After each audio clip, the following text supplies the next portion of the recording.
seminário de cinesiologia, foi um estudo de um caso e a gente abordou estes seguintes tópicos. Foi o estudo do caso 2, uma mulher adulta que tem um relato de 6 meses de dor crônica nas costas, no quadril e no ombro.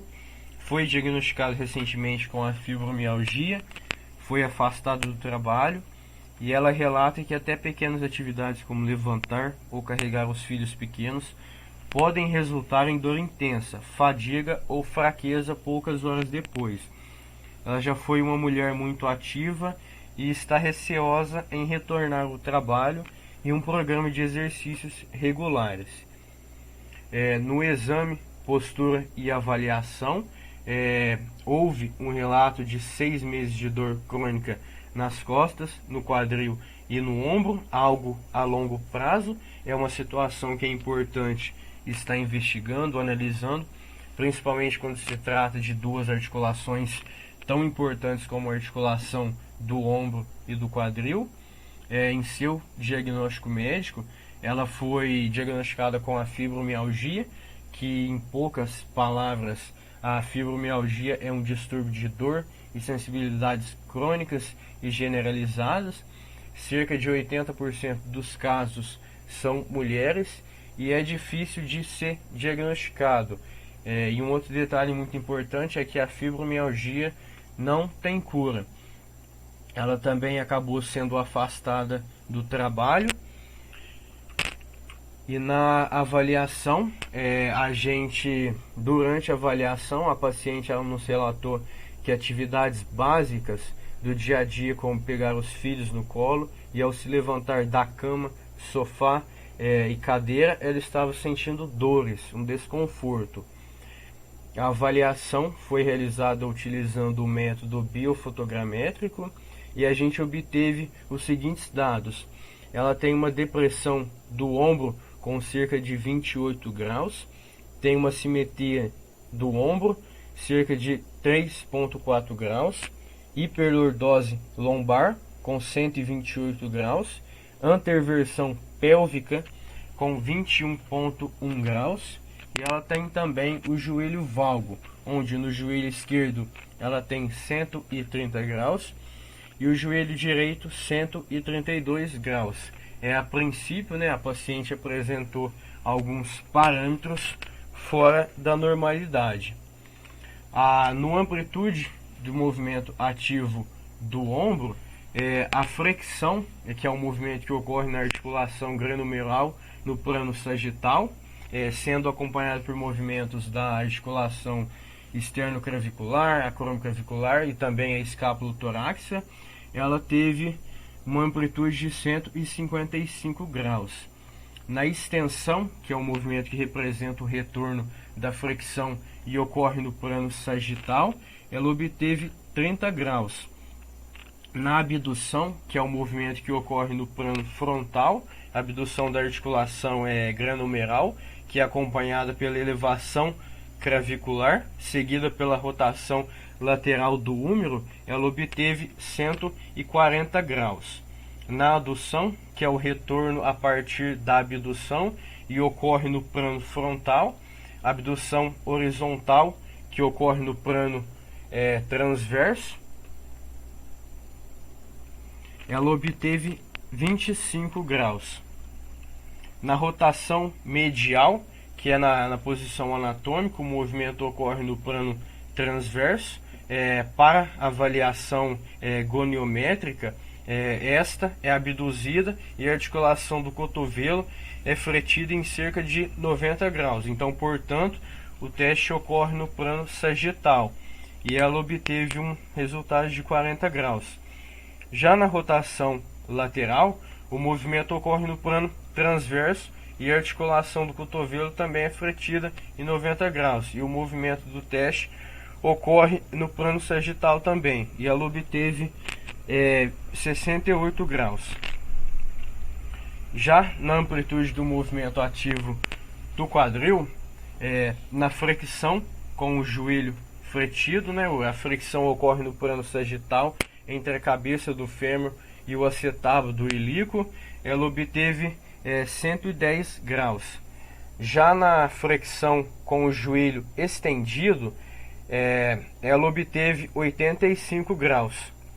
Na extensão, que ocorre no plano sagital, ela obteve 7 graus. Na abdução, que na posição anatômica o movimento ocorre no plano frontal, ela obteve 38 graus. Já na adução, que na posição do teste o movimento da adução ocorre no plano frontal também, ela obteve 18 graus. Na rotação medial, que na posição do teste o movimento de rotação medial ocorre no plano transversal, ela obteve 29 graus. Na rotação lateral, que o movimento da rotação lateral ocorre no plano transversal, ela obteve 34 graus. Aí, o comprimento muscular foram os testes, né? A gente utilizou o teste de Wells, que no teste convencional ela atingiu uma pontuação de 27,2 centímetros, ficando com um percentual de 50%, ficando na média. Agora no teste de dedos aos solos, ela ficou a 20 centímetros do solo e foi classificada com um score ruim. No teste de força, a flexão de braços, né, que é um teste neuromuscular, deve-se executar o maior número de movimentos corretos durante 1 minuto. A paciente não conseguiu fazer o teste por 1 minuto, fez por 45 segundos e acabou desistindo. Então, ela realizou um número de 14 flexões. No teste de abdominal, ela também não conseguiu realizar durante 1 minuto, fez por 30 segundos e realizou um número de 10 abdominais. Dando continuidade, aqui na parte da avaliação, nós analisamos o comprometimento dos mecanismos de flexibilidade muscular e nós podemos observar alguns músculos onde essa dor persiste. Na região das costas, nós encontramos o trapézio, o latíssimo do dorso, os romboides maior e menor, o serrátil posterior e alguns outros. Na região dos ombros, nós observamos o deltoide, o manguito rotator, o supraespinhal, o infraespinhal, os redondos maior e menor e o subescapular. E os músculos do quadril que possivelmente estão sendo afetados por esse desconforto são os glúteos máximo, médio e mínimo, o tensor da fáscia lata, o ilíaco e os músculos psoas maior e menor. Já que na limitação osteoarticular, nós analisamos os ossos que poderiam estar favorecendo essa dor no local. E nas costas, nós contamos com a presença das 33 vértebras. No ombro, percebemos o osso da escápula. E no quadril, os ossos ilho, isquio e pubis. E aqui também foi relatado pela paciente sobre a incapacidade de realizar as atividades do dia a dia. E nesse caso, essa paciente já estava afastada do seu trabalho e se restringia unicamente a pequenas atividades do seu cotidiano, sendo que algumas delas também não puderam ser realizadas por conta dessa dor crônica e do cansaço. E esses são fatores encontrados nas pessoas que são diagnosticadas com a fibromialgia. E nesse caso, é necessário procurar alguma forma de tratamento, sendo os exercícios regulados os mais recomendados aqui nessa situação. Os exercícios físicos podem melhorar a fibromialgia? Sim, os exercícios eles vão poder auxiliar no tratamento da fibromialgia, atuando contra os sintomas, mas, no entanto, os efeitos nem sempre vão ser imediatos. O exercício a longo prazo ele pode ser o melhor tratamento contra a dor e a fadiga causados pela fibromialgia. Contudo, isso pode levar em torno de uns 6 meses mais ou menos para começar a notar alguma diferença. E se seguir essa regra à risca, com o tempo o paciente vai poder observar uma melhora no seu movimento, ocasionando assim uma diminuição nos sintomas. Nós encontramos também uma lei que zela pela preferência aos portadores de fibromialgia. E algumas cidades, dentre elas a de São Carlos, interior de São Paulo, já se encontra essa lei sendo regida. e ela garante preferência aos portadores de fibromialgia, na qual essas pessoas elas podem fazer o uso de vagas de estacionamento destinada para as pessoas com as necessidades especiais. E aqui em um depoimento, uma moradora da cidade de 40 anos relatou o seguinte, entre aspas: a gente sente muita dor nas articulações. Ficar em pé por muito tempo em uma fila, por exemplo, é bem difícil. Nós buscamos também saber como funciona o direito previdenciário para pessoas com fibromialgia. E a lei que regulamenta isso diz que o portador de fibromialgia que estiver em uma situação de afastamento do seu trabalho por um período maior que 15 dias, ele vai poder recorrer ao INSS e exigir o benefício de auxílio-doença. E esse benefício ele poderá ser concedido somente com a análise do médico perito, que terá que detectar uma incapacidade temporária para as atividades habituais e para o trabalho dessa pessoa. E caso seja detectada a incapacidade total e permanente desse portador de fibromialgia, deverá ser concedida aposentadoria por invalidez para esse indivíduo. Nós analisamos o artigo Efeito do treinamento resistido em paciente com fibromialgia. E nós podemos reconhecer que o exercício físico ele pode ser utilizado como uma estratégia viável e que não recorra aos medicamentos. E esse artigo ele relata que uma paciente que foi diagnosticada com fibromialgia, ela realizou exercícios resistidos em 3 sessões semanais de 40 minutos, em dias alternados. E essa sessão foi distribuída em aquecimento, treinamento resistido e alongamento. E ao todo foram prescritos 8 exercícios, sendo eles distribuídos por segmento corporal. E a primeira semana ela foi realizada numa série única de 10 repetições. A segunda e a terceira foram 2 séries de 10 repetições. E da quarta à 12ª semana realizou as 3 séries de 10 repetições. E a carga escolhida para esses 8 exercícios ela foi incrementada conforme a escala de esforço percebido pela paciente. Todo esse acompanhamento foi feito adequadamente, desde a anamnese até as avaliações instrumentais.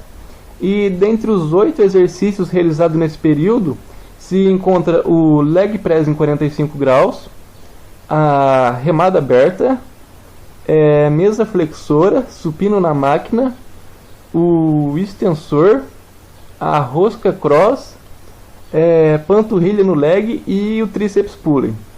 E ocorreu uma notável evolução dessa voluntária em relação às condições físicas e também em relação às respostas de sobrecarga do seu treinamento.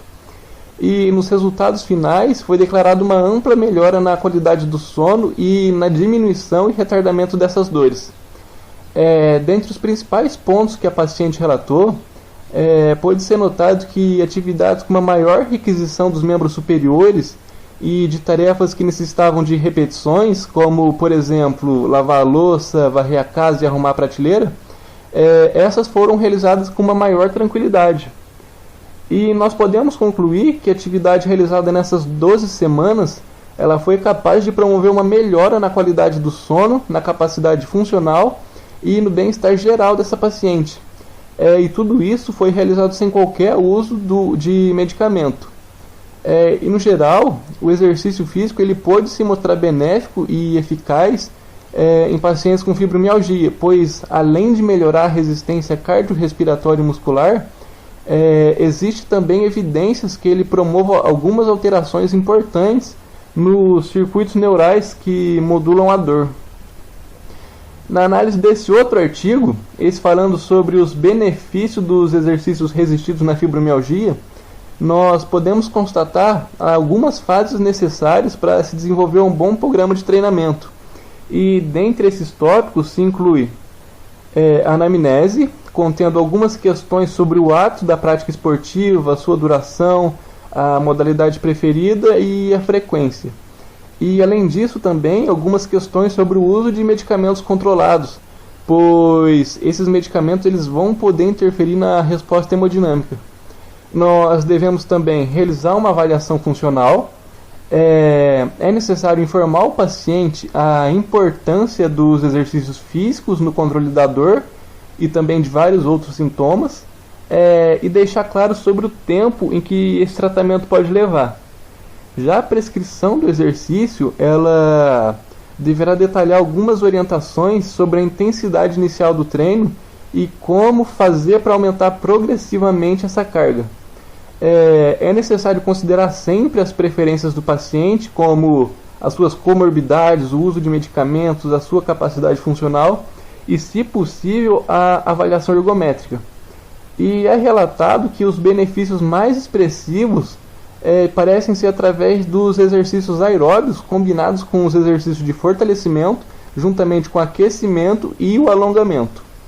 E os pacientes com fibromialgia, eles vão necessitar de um maior tempo e de mais esforço para se adaptar a algum programa de treinamento. E por isso a progressão de carga deve ser mais lenta que o normal. E já a intensidade de treinamento, ela não foi estabelecida. Aqui nesse slide nós selecionamos 10 exercícios do Pilates que poderão atuar no paciente aliviando a sua dor. E a justificativa para a escolha do Pilates na fibromialgia é poder proporcionar ao paciente o aumento de neurotransmissores, como por exemplo a serotonina, e o aumento de hormônios como GH. A socialização também vai poder contribuir para influenciar positivamente em alguns aspectos psicológicos. E dentre os principais benefícios que o Pilates proporciona na vida do paciente com fibromialgia, nós podemos encontrar a melhora da flexibilidade do corpo, principalmente com ênfase no tronco e coluna vertebral, ganho de força, equilíbrio, postura, coordenação, respiração e resistência muscular, principalmente abdominal. E é importante o professor ele realizar uma boa avaliação para assim tratar especificamente a queixa do aluno e sempre visando proporcionar uma melhora do seu quadro. Os 10 exercícios que nós selecionamos são esses aqui. Não vou me atrever a dizer os nomes. E foi informada pela paciente a sua ânsia em retornar ao trabalho rapidamente e participar de um programa de exercício regular, sendo esses planejados adequadamente por um responsável da área. E a paciente poderá voltar sim à sua rotina normal se ela seguir um plano de treinamento adequado para ela. E isso poderá levar tempo, no entanto, os resultados, como nós vimos, eles são positivos. Esses exercícios eles não resolverão completamente o problema da dor, mas eles vão atuar amenizando esses desconfortos. Então nós concluímos que a paciente foi diagnosticada com fibromialgia, mas nós não temos a certeza sobre a decorrência dela, que pode ter sido desenvolvida após algum evento grave na vida dessa pessoa, um trauma ou até mesmo alguma infecção. E aqui no prognóstico, a curto prazo, será trabalhado com a paciente algumas atividades que permitam devolver a sua mobilidade, para assim nós obtermos resultados expressivos a longo prazo através de atividades físicas e dessa maneira levando de volta uma boa qualidade de vida para essa pessoa. Aqui são as referências utilizadas e é isso.